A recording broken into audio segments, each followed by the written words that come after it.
Good afternoon. My name is Donna Fiesel, and I'm your host of The Edge on IC Radio, your source for news and entertainment. You can also find us on television, two different ways, channel 182 on Charter Communications, as well as Abundant Television found on Roku, Apple TV, and Amazon Fire. Again, thank you so much for watching every day, Monday through Friday from 1 to 3 p.m. We also have our podcast, and you can find it on the website right there, and you'll be able to find that. And by the way, it's out there all the time. So you can also see some wonderful podcasters out there who have some great ideas and get into politics just a little bit. And I do, but we're going to be talking not politics today. Well, kind of, sort of. We're going to be talking about the supply chain and why you need to be getting ready for it. DeJoly is with me right now. Now, DeJoly is an author and a speaker, and you're also a gardener. Yes, I am. Yeah. Well, do you have many bees running out your way? Oh my goodness, yes. I know you have bees, you have hives, but I have lots of blooming trees right now. I have apple and blueberries and peaches and butterfly bushes and that kind of thing. So I've got active pollinators coming now, and they're beautiful to see. They are. And they're gentle too. You know, a lot of folks, I know people who have actually killed bees that would come into their yard. Don't do that. They're gentle. You just don't fight them is the deal. And you got to be with nature about this. And bees know you are or you're not. Yeah. Yeah. The only time I've ever gotten stung is when I've moved my arm suddenly and caught it between my shirt and my arm. You know, that's it. But in most cases, they just come and buzz around, and they don't bother me. They get into the trees and the blossoms, and they're fine. Yeah. You know, we've got thousands of bees. So I've been stung one time. And that was just the first time we robbed the bees. And I was taking my outfit off. I didn't pay any attention, but the one had got kind of hung in a sleeve. Yep. And he was trying to get out. Yep. That's what happened to me. That's the only time I've been stung. Yeah. Yep. So let's talk about gardening, because, you know, everybody's concerned, and I'm concerned. We just have to put our emotions aside and just dig in and start working. Yeah. And so I'm really concerned with the supply chain and also the way food prices have just escalated. Yes, they have. They really have.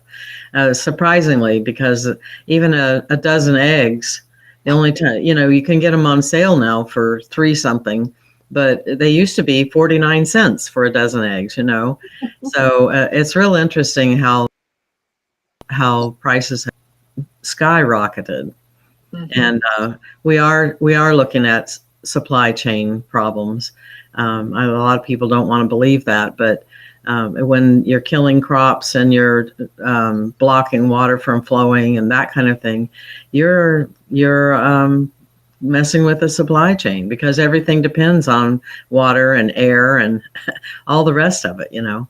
Cultivation. Absolutely, it does. I mean, you know, all those things have to happen. But now we can actually take this into our own hands for our own personal life. Yes, we can. So how are you doing this? Well, a few years ago, I built a greenhouse so that I could start plants in my greenhouse and then get them into the ground in a timely manner, because I was waiting till the last frost, and then it was like, oh no, I can't get it all done at one time. So I'm actually right now growing, I have broccoli and Swiss chard and asparagus and tomatoes. Just a lot of different things that I've already put in, because I'm hoping that there's not going to be another frost. But I also have things growing in my greenhouse that are going to be put in stages.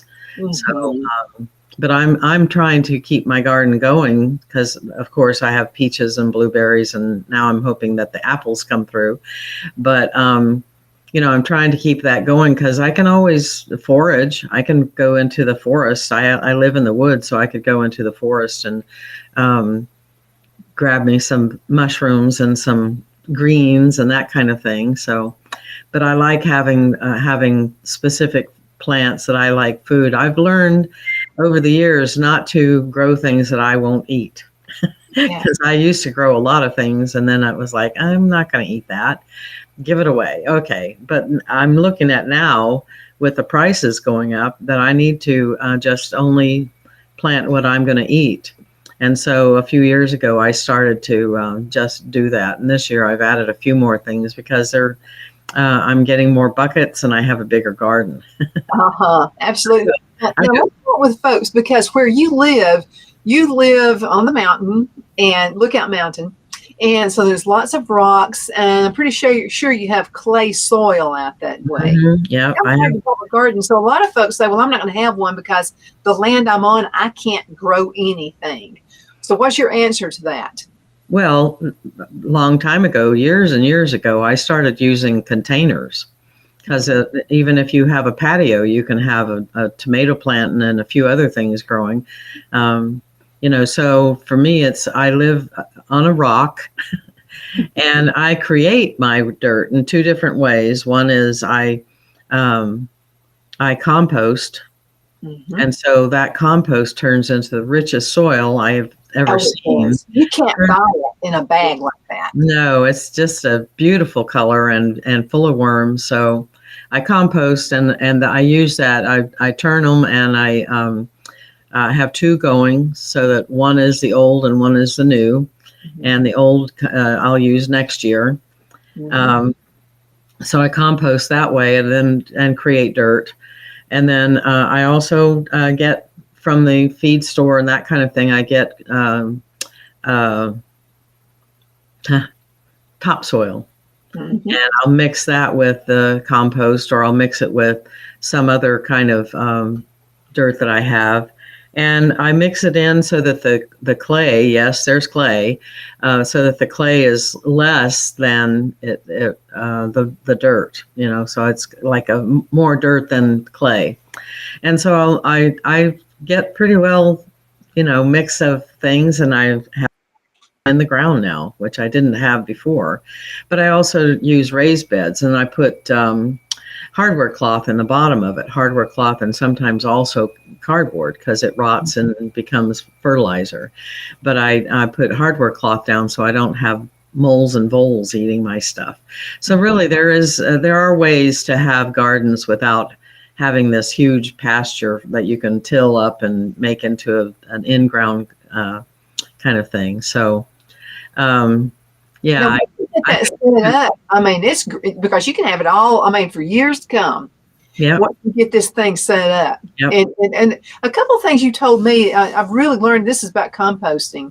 And that's you use this lasagna method. Yeah.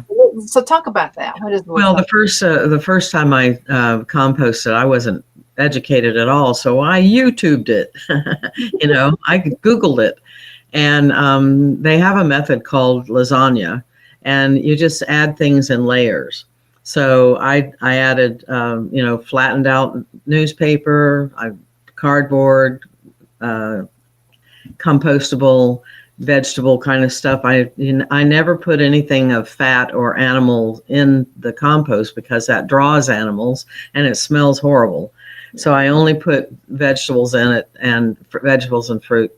So then I add the dirt, or not the dirt, but the leaves and compostable stuff from the garden the yard, the leaves. I live in a forest, so I have a lot of leaves. So I can add to my compost that way. But what were we saying? It was about, I lost my train of thought. But there was another thing that you had told me, because I was just getting every piece of cardboard I possibly could. And I remember you told me, don't use the waxy. There are some pieces of card. It needs to be no wax. You need to make sure you take off the tape and all that stuff off. Right. And usually if you're using newspaper, don't use the shiny stuff, and don't try not to use any of it with a lot of ink on it, or a lot of colored ink. You can use the black ink, but it's better not to use that color stuff, and because that's just kind of the same as the shiny stuff. It's just not good for your garden. I did something this year that I kind of laugh about because I've changed on it. But I initially had a lot of those political signs, the plastic kind of things. And I was going to use it to be the siding of my compost pile. It was very apropos. How fitting. It was so apropos. But I decided that the ink comes off. And the ink comes off into my compost, and I'm not willing to do that. So I threw them all away. But you can find other things. Like most people use wood, a wood siding to contain it so that it's not spreading all over the place and you don't have a really nice buildup of compost. So, but the lasagna method is that you lay it over and over and over, and you just keep repeating that until it all rots down. And it's a very healthy way of getting your compost going. Well, how long does it take everything to break down into compost? Well, that depends on what it is. Like if you put peach seeds in there, it's going to take a while for them to break down. But if you put coffee grounds and compostable paper towels, that kind of thing, you can get them to compost very quickly.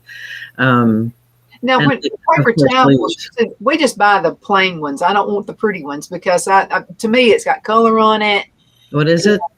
Color, like patterned paper towels. Oh, yeah. No, I don't. I just get the white ones. I only use white. Yeah. Okay. So I'm doing that right. Okay. Yeah. Yeah. And some of it's thicker than others, but it will compost down. And I shred my sensitive papers, and I use that in it as one layer. So I just take it and put it in a white plastic bag, and when I get ready to put my vegetable compost stuff out of my bucket into the pile, I just cover it up with either hay that's been I take it from a friend who has a horse farm, and she has hay that she lays around, and I fork that up, and it comes with other accoutrements. And so I get all the bennies of the manure and that kind of thing, and I put it on the pile, and I put leaves on the pile, I put sticks on the pile. Everything kind of composts over time. And so from one year to the next, by the end of that year, you'll have some good dirt. I can't get over it. Now, Phil also uses, when we cut the grass, or he cuts the grass. I haven't cut a blade since we've moved here. That's his job. He's not a man doing on a lawnmower. He likes that. It's kind of cool. So anyway, we have this little contraption that catches the grass, which basically we live in a hay field. I mean, basically. And so it's not grass, it's hay. And so that has just done wonders for the compost pile. Yep. But now we let it dry before we put it in there. We don't put it in there green. Yeah. First, is that what you said? Yeah, you can do it either way. It's yeah, you can. The only thing that I've heard, and I don't subscribe to it, is that you're not supposed to put weeds in your compost pile. And I'm like, well, no, I can.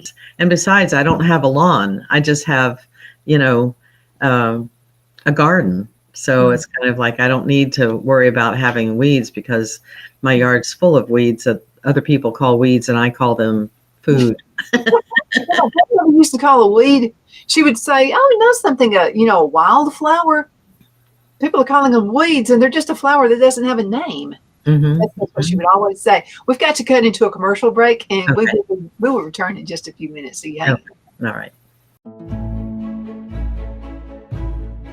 The Hatter Cafe and Country Inn is nestled in the northeast corner of Alabama the Beautiful in the delightful town of Mentone. We're located on top of scenic Lookout Mountain near Little River and DeSoto State Park and located only 5 minutes from shopping and restaurants. There is also a nearby community walking path and golf course. We welcome everyone through the doors and we are committed to outstanding service for all guests. At the Hatter Cafe and Country Inn, we invite people from all walks of life to come and get away from it all, enjoy the open spaces, treetop views, fresh, clean air, and experience Southern hospitality at its finest. We look forward to hosting you. To reserve a special event, or if you would love a special getaway at the Country Inn, you can call us at 256-634-2018. Jeff McCurdy of the McCurdy Law Firm has been a public service of this area for over 10 years. McCurdy, a member of the Henniger City Council, serves as prosecutor for the town of Sylvania and was named public defender for the city of Rainsville. The McCurdy Law Firm is located at 17326 Alabama Highway 75 in Henniger to better represent his Jackson and DeKalb County clients. If you need to be represented by a true public servant with proven success, call Jeff at 256-996-8701 or send a private email to mccurdylawfirm@gmail.com. No representation is made that the legal services performed is greater than the legal services performed by other lawyers.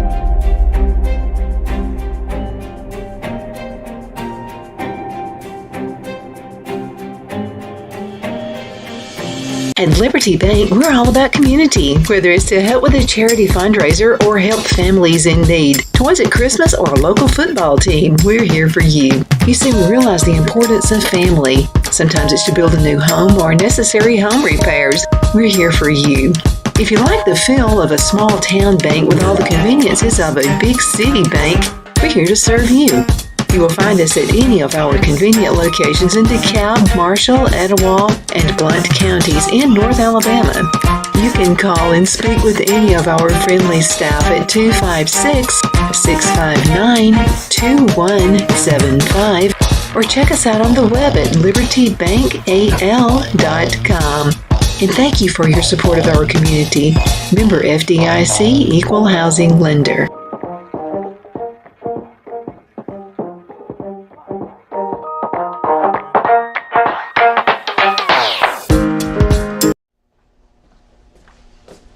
Are you ready? We all wonder what tomorrow will bring, but the future lays itself at the feet of the prepared and surrenders to the will of the persistent. It's not easy, but today shapes you so you can shape tomorrow. With Northeast Alabama Community College, when the future asks if you're ready, you can answer. Yes. Begin your future at Northeast Alabama Community. We are back. My name is Donna Fiesel, and I am your host of The Edge on IC Radio. We are your source for news and entertainment. You can also find us on and knowledge, too. You get a lot of knowledge from watching this show. We are syndicated worldwide on Abundant Television, found on Roku, Apple TV, and Amazon Fire. You can also find us on local television. That's channel 182 on Charter Communications. We still do all the social media. You got Facebook. You got all that kind of good stuff. YouTube, when they don't cut me off. So we have all those things, and we also have a podcast, and you can find us on that link down there. Make sure you save it. It's an awesome podcast. Lots of great talk show hosts are on that one as well. But anyway, thank you so much for watching. DeJoly is with me. Oh, by the way, how can people find your art and your writings? Well, they can find them on Amazon. They can find them on my website at DeJoly.com, DeJoly.com. And they can also email me or whatever, and I can put them in touch with or give them information about it. I used to do a lot of speaking, so I have other websites that people have my work on. So, yeah. And also, your art is phenomenal. Thank you. That's one of my pieces right behind me. There you go. It's beautiful. But those have been on my website for a while, and they are for sale. At first, I wasn't selling them, but now I am. I've been convinced by some people, oh, you've got to sell that. So I'm selling that and my books. And all of it's available. All the books are available on Amazon.com. Absolutely. So we're talking about composting, gardening, and that kind of thing. Which goes opposite from what, So, giving life as opposed to crushing life. So, yeah. There you go. So it's a cycle. It's a cycle of life. And you get the benefits of that cycle of life because, again, you can't find anything in a bag like the compost that you put together yourself. That's right. That's right. And I enjoy it. And that's the thing. You have to have joy in whatever you do. And So if you don't enjoy it, all of that energy of I'm not enjoying this, this is hard, this is work, is going to go into the energy of that is going to go into whatever you produce, including compost. Because compost is a nourishment for plants. So if you don't put good energy into it and enjoy what you're doing, just don't do it. I've noticed that too. And regardless of what you do, if you don't enjoy it, I mean, if it's not something that really enlivens other people and helps other people as well, you're never going to be a success. No. You have to, I watched a movie last night, which was really good. It was The Quiet Life of Dearborn. I can't remember his first name, but I can't remember the full name of the movie. Sorry. But it talked about loving your job so that it's your work, whatever your work is, and doing that to the place where that supersedes anything else. Because that energy that you're producing by being happy and being all of that gives you longevity, gives you a healthy life. You rarely have to go to the hospital. I haven't been to the hospital and I can't tell you how long. I don't take any medicines because I'm healthy, and it's just a matter of, do you love what you're doing? And of course, that's not all of it. I think you can be sick and have issues, but I think this gentleman, he lived almost to 100 without ever going to a hospital because he kept himself focused on his work that he loved, which was carving wood and making things, building things. He took part in almost every bit of the community, knew him as someone who they could rely on to fix something for them, out of wood. And so to me, it's like, it's very telling. A lot of the shows that we see now they don't have any point, but some movies will give you a something to think about. And this one particular did, which is love what you do. Because that energy goes into everything that you touch, everyone you talk to, it comes back and mirrors back into you. If you put out negative, it's going to come back and affect you. And it will affect you physically as well as mentally and emotionally. So to me, it's like, I love gardening. I love caring for my plants. I love watching them grow. I love the new sprouts that come up in the ground. I love just the blossoms and seeing the pollinators come around. I love all that. So that, I believe, helps me stay healthy. Mm-hmm. I think so too. It's all a frame of mind, and it's hard to do when negative things are happening to you. It's hard, but when you can turn right around and plant something, there's just something about that seed. I still have seeds my granddad had. We've kept them in the freezer my granddad passed away in the year 2000. Wow. I have some beans sprouting from seeds he had put in the freezer. Oh, isn't that special? That's awesome. And they're healthy. Yeah. Very healthy. But that was one thing he always said too. He was a gardener. He was an avid gardener. And so there are things I've learned from, as I'm taking classes now, master gardener classes through Auburn Extension, and I still have a few weeks left on it. And has it been a struggle? Yeah, because I don't have time to take a class. Yeah, that's right. You got a life. But worth it. Uh-huh. So every part of the day, Wednesday and Thursday, is dedicated to this Master Gardener's class. I have a test. By the way, I paid $100 on every single test. How about that? I can vouch for you on that.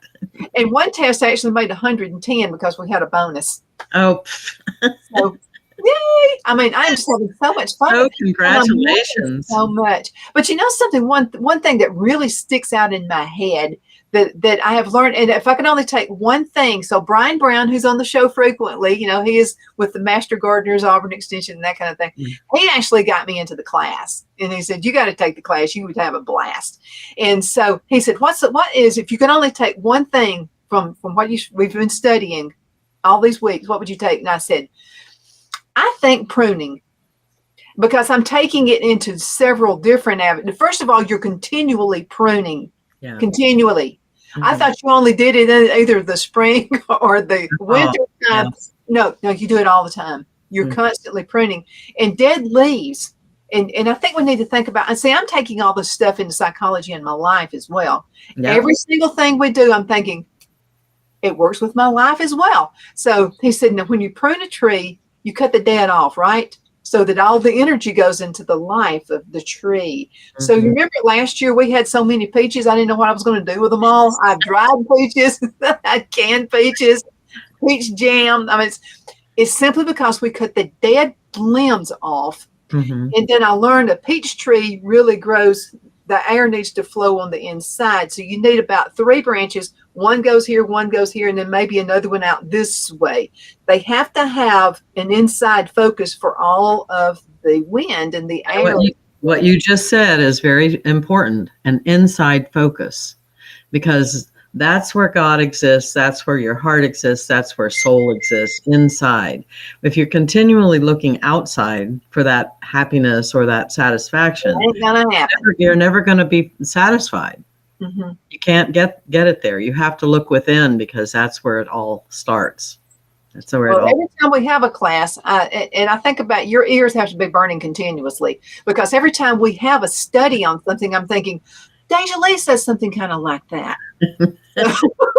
So you have basically saved my life. You really have. I don't mind telling everybody that, because I was going through some struggles when you came along. I mean, I really was. Family issues, some things like I was trying to handle it and I was trying to take care of it, and you were telling me you need to focus.